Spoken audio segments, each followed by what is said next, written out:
Hello बच्चों, welcome to achievers glory. आज की इस वीडियो में हम सीखेंगे कि अपठित गद्यांश को कैसे हल किया जाता है। पहले तो हम ये जान लें कि अपठित का अर्थ क्या होता है।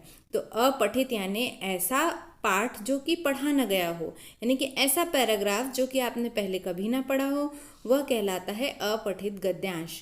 तो आज हम इसके बारे में ही पढ़ने जा रहे हैं। अपठित गद्यांश दो तरीके से पूछे जाते हैं बच्चों। एक तो बहुविकल्पी यानी कि एमसीक्यू के तरीके से, और दूसरा होता है प्रश्न देकर। वहाँ पर प्रश्न दिए होते हैं और उनके बारे में हमको उत्तर लिखने होते हैं, छोटे छोटे आंसर लिखने होते हैं। तो इस तरीके से दो प्रकार से आपको अपठित गद्यांश पूछे जाते हैं। बच्चों, अपठित गद्यांश में आपको पूरे नंबर मिल सकते हैं, क्योंकि ये बहुत ही सरल होता है। बस आप इसकी ट्रिक समझ जाइए कि इसको करना कैसे है, फिर आप बहुत ही इजीली आप इस अपठित गद्यांश से पूरे नंबर ले सकते हैं। ये आपके नंबर फ्री हो जाएंगे।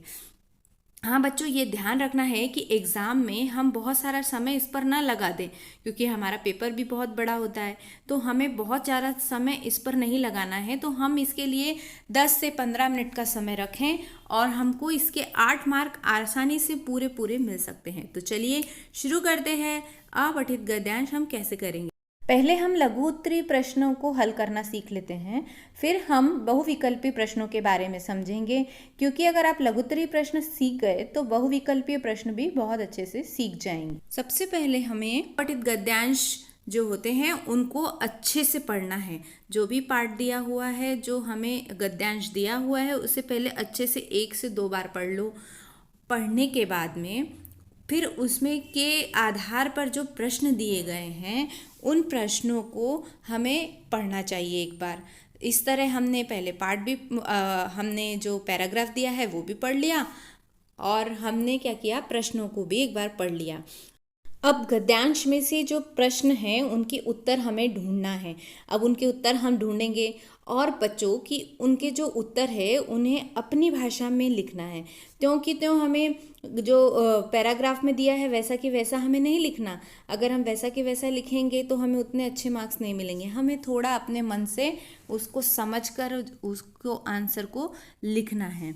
फिर बारी आती है, कई बार क्या होता है, इस तरह हम प्रश्नों के उत्तर तो कर लेंगे, पर एक प्रश्न उसमें यह भी पूछा जाता है कि इस गद्यांश का आप शीर्षक क्या बनाएंगे।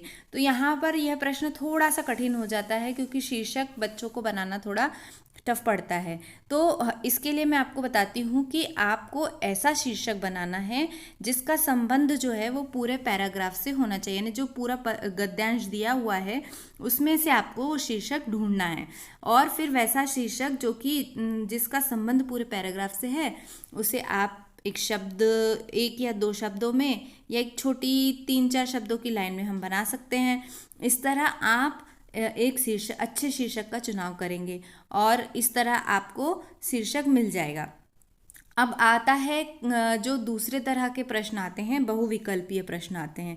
अभी मैंने लघु उत्तरीय प्रश्न के बारे में बताया।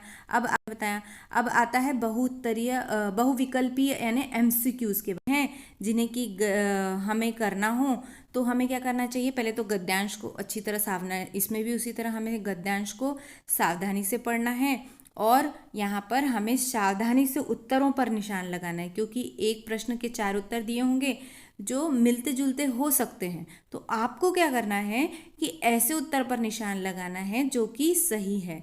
तो इसके लिए हमें बहुत सावधानी से जो हमारा गद्यांश दिया है, अपठित गद्यांश दिया है, उसे हमें अच्छे से पढ़ना है, और फिर उसके जो विकल्प हैं उन पर हमें निशान लगाना है।